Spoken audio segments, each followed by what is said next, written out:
जो भी काम करते हैं आप संसार में, जो भी काम काज सोचते हैं, विचारते हैं, करते हैं, इस चीज से सुविधा मिलेगा। क्या मिलेगा बोले सब लोग? सुख और शांति नहीं मिलेगा। सुख शांति पाने का साधन क्या है? नर नारायण दिया है, ध्यान और साधना। क्या है बोलिए सब लोग? ध्यान और साधना। अब सबसे मैं आप प्रश्न करता हूं, आप लोग उत्तर दीजिए इस बात का। सुख शांति का महत्व ज्यादा है जीवन में कि सुविधा का महत्व ज्यादा है जीवन में? बोलिए सब लोग, बोलिए।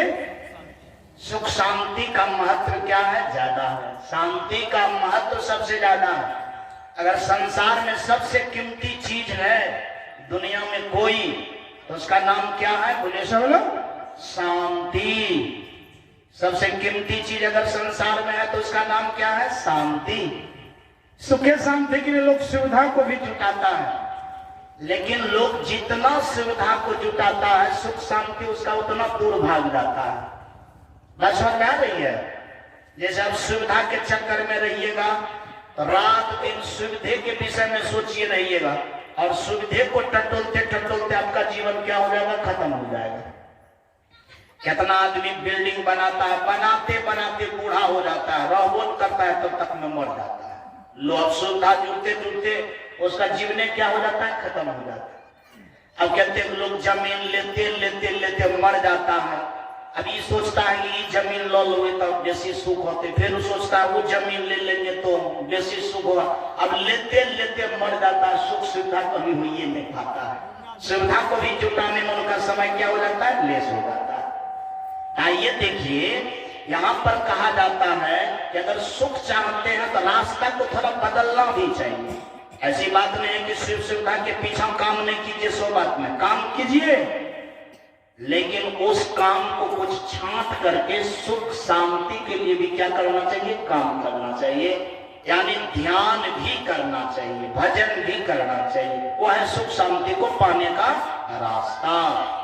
अब इसका मतलब है कि सुख शांति तो सबको चाहिए, तो ध्यान भजन भी करना क्या चाहिए? सबको चाहिए।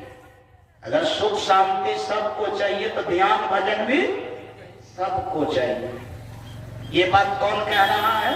नर नारायण कह रहा है। विष्णु भगवान साक्षात अवतार लेकर कहाँ अवतार लिया है? यानी धर्म के पत्नी रुचि के गर्भ से।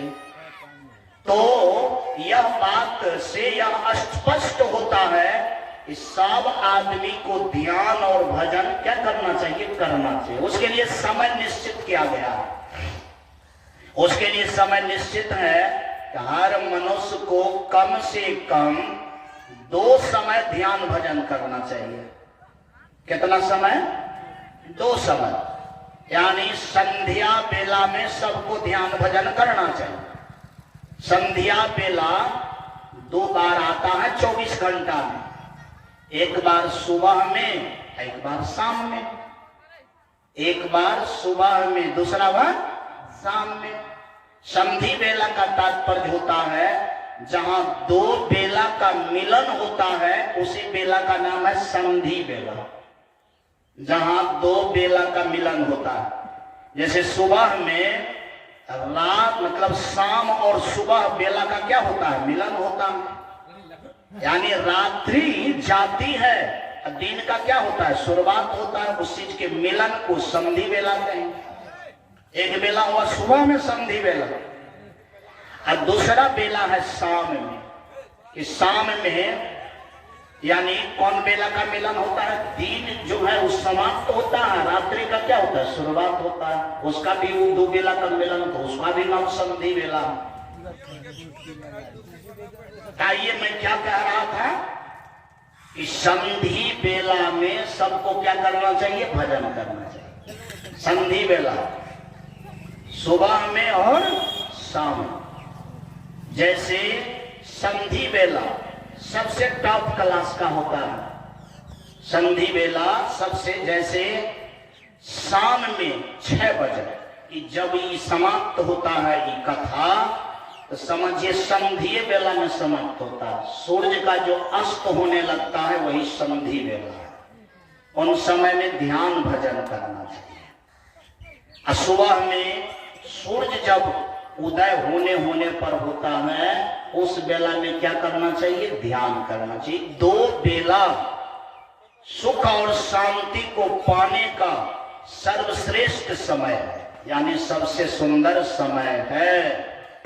आज जो दोनों समय में यह कार्य करता है वह मनुष्य पुण्य आत्मा होता है। वह मनुष्य क्या होता है? पुण्य आत्मा है। इसका मतलब है कि वह मनुष्य अपने जीवन में दोनों कार्य को अच्छा ढंग से कर रहा है।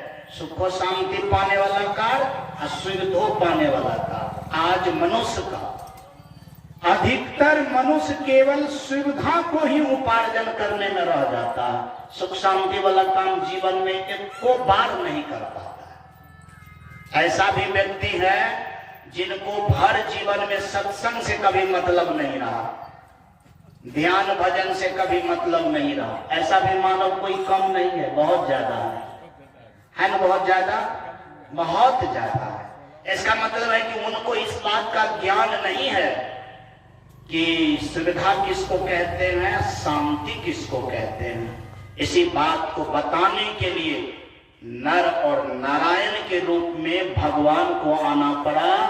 नर के रूप में इसीलिए आया कि नर नर से सीख ले कि सुख शांति को कैसे पाया जाता है।